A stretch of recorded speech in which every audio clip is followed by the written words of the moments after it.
tultiin ihan teehuoneeseen nyt aamupalalla. Onko tämä eka kerta tällä reissulla? Niin.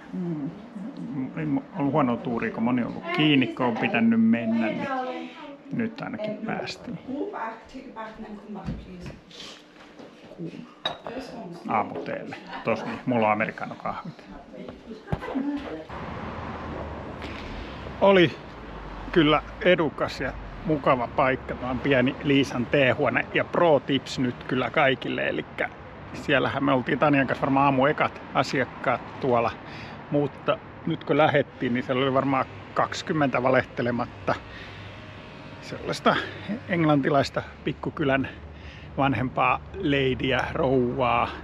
Niin jos olette seuraavailla, tää ei kyllä mikään seurahakukanava ole, mutta tuolta varmasti kannattaa tulla tuohon istuskelee aamuteelle, niin kyllä varmasti tärppää.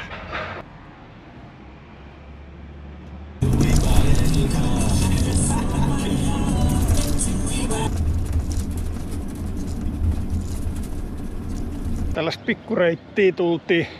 Täällä on Emmerdalein kuvaukset aloitettu vuonna 1972.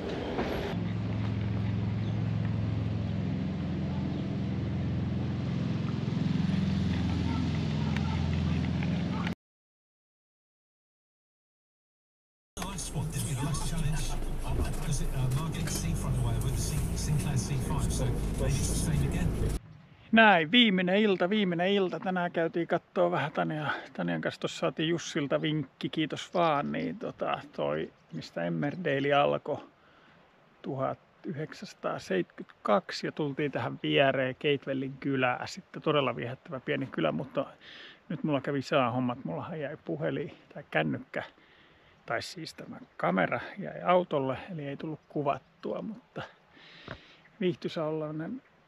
viihtyisän oloinen ja hyvä yöpaikka kylä tälle illan viimeiselle tai reissun viimeinen yö Englannissa, koska aamulla me ajetaan se 5 tuntia sinne satamaan ja sitten me siirrytäänkin Hollannin puolelle.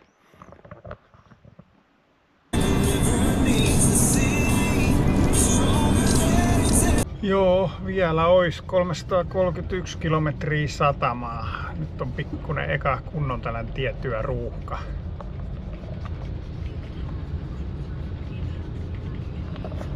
A1 ajellaan, mutta navineuvo on jo pikkasen saatiin kierrettyä, mutta tässä on pakko nyt vaan mennä. Ei tää pahaa.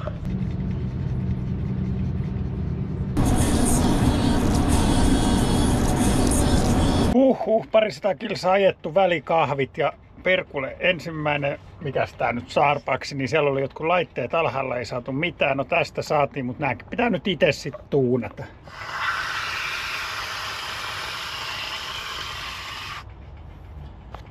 Jos haluaa kunnon kermavaahto jääkahvit, niin itse on tehtävä kaikki. Mutta tällaiset kaloripommit, kun vetää tässä näin, niin taas jaksaa ajella.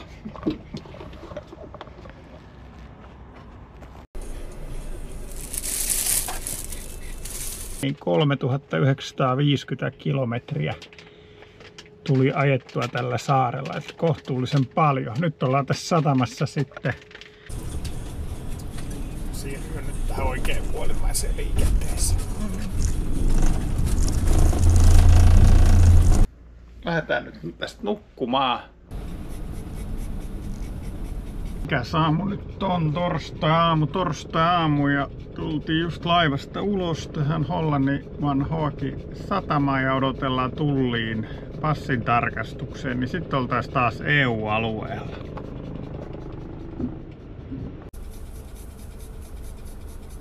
Joo, tultiin heittämällä sitten, se oli nopea passin tarkastus ja melkein minuutti 2 tähän näin satama-alueelta, niin Luna pääsi pissalle ja juotiin kahvit ja mä sain nyt sitten vihdoinkin kuolletin sitten tämän automaatti-uusinnan näistä Lykan korteista. Hyvinhän ne koko kuukauden siellä toimii ja siinä on vielä pikkasen EU-dataakin jäljellä näköjään, niin voi tämän loppureissuun sitäkin käytellä, vaikka nythän toimii jo Elisakin. Mitä se nyt oli, mä sanoin, 25 puntaa vai 30 puntaa, se nyt oli se kuukauden maksut noista ja toimi kyllä todella hyvin ja nopeasti netti käytännössä joka paikassa. Ja toi autohomma toimi kans hyvin, eli vaikka ei ollut, näytti, että kännykälle ei ole tolppaa, niin sitten kuitenkin pääsi tuolla. Netti toimi joka paikassa, kun oli toi ulkopuolinen antenni ja toi sisätukiasema, eli se haukkasi kyllä itsensä takas tällä reissulla. Tässä olisi navigaattori näytti tasan 600 kilometriä Travemündeä. Meillä ei ole kyllä mikään kiire, kun se laiva lähtee vasta 2.30 yöllä kohti Malmötä. Ja koirakin pitää käydä tuossa välillä vähän sitten rokottamassa. Ei ole rokotusta, niin huutaa tuolta vaan se pilleri antamassa taas. Mutta palataan, kun päästään tuossa tien päälle. Onkohan jo Rotterdamin aamuruuhkat hellittänyt?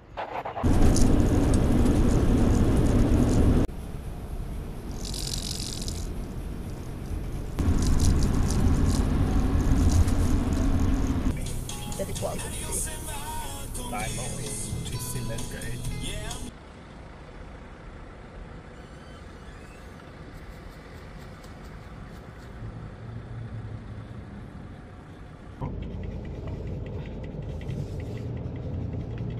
Tänään tykitettiin jo sieltä Rotterdamista tähän Travemündeen Lübeckiin. Ollaan perinteiset viimeiset tankkaukset tässä City Parkin tankkipisteellä. Ei kyllä näkynyt yhtään suomalaisia. Ehkä ne tulee tällä iltalaivalla tähän yöksi. Aika täyttä oli. Mutta me tästä nyt kuljeskellaan tuohon satamaan päin. 600 kilometriä motaria tänne. Bensahinta tai diesel oli 1,57 ja AdBlue oli 1,09 litra, niin tankit täyteen kaikkia, koska on se halvempaa kuin Ruotsissa. Niin. Ei tässä ole kyllä ketään, ei tästä pääse mihinkään.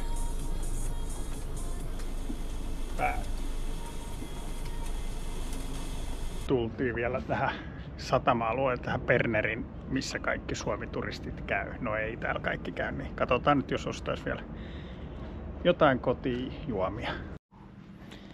No täällähän sekoo nyt sitten taas. Kaikkea on.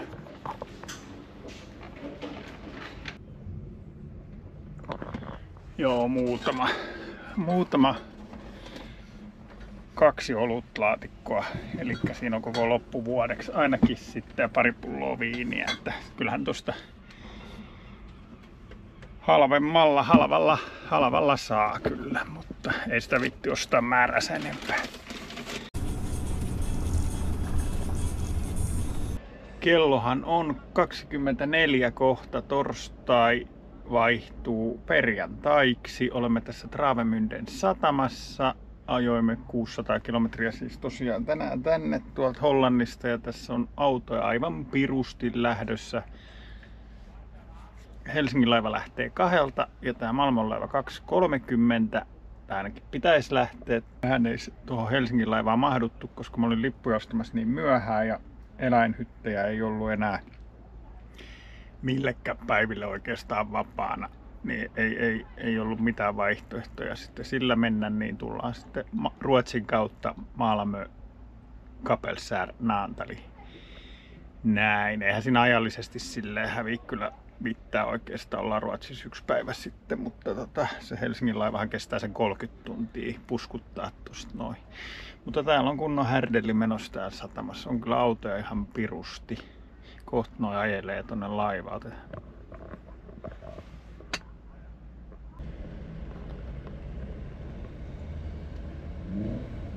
Sinne meni Helsinkiin menijät.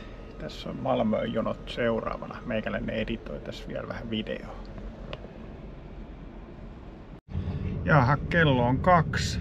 Perjantai-aamuyö. Nyt päästiin ajamaan laivaa ja sellainen ihme, että me ollaan ihan first line. Ihan ensimmäisenä ajetaan saattoauton perässä. Kerrankin tällainen tuuri. Nonni.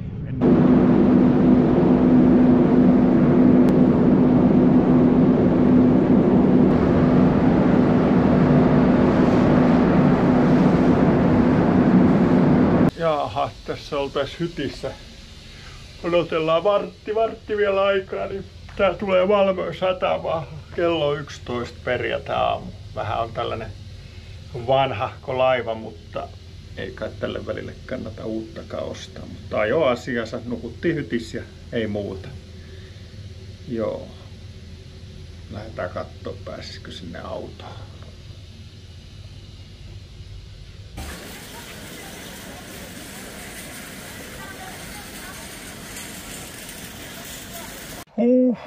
Nyt on sillivoileivät syöty ja Ullareidi kauppakeskuksessa käyty ja tosiaan Velikset Keskinenhän on pikku kyläkauppa tähän verrattuna, on varmaan 5 kertaa isompi.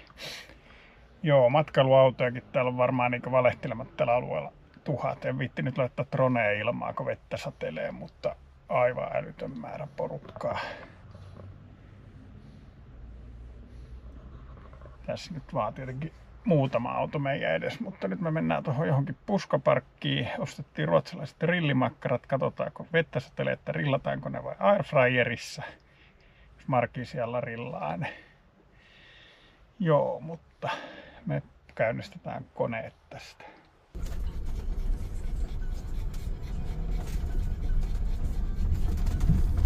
Jaha, puskaparkissa hieman tällaista ruotsalaista korvia ja perunasalaattia ja englantilaista maitoa. On tää ruotsalaista maitoa.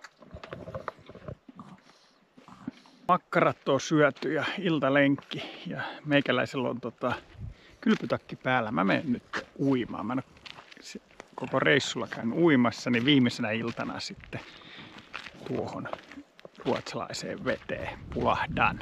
Ja tässä on vähän mäessä Hymerikin ryövittänyt, vaikka oliko noin meidän jälki. Tää on mennä aika jyrkkä mäki.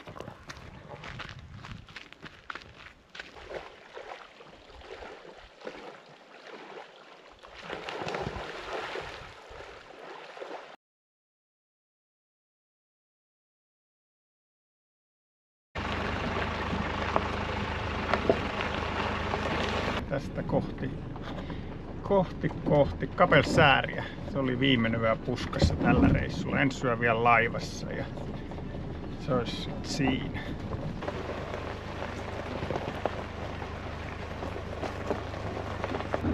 Tässä puskassa olisi voinut olla vaikka pidempääkin, varsinkin kun sääkin muuttui näin aurinkoiseksi. Mutta matkaa on jatkettava.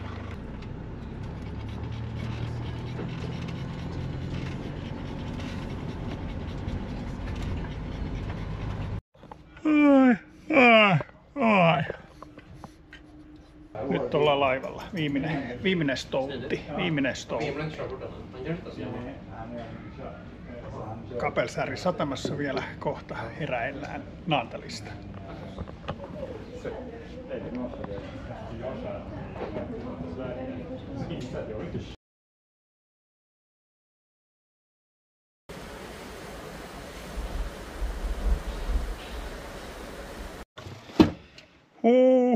Sunnuntai-aamu. Täällä ollaan tallilla, puretaan autoa.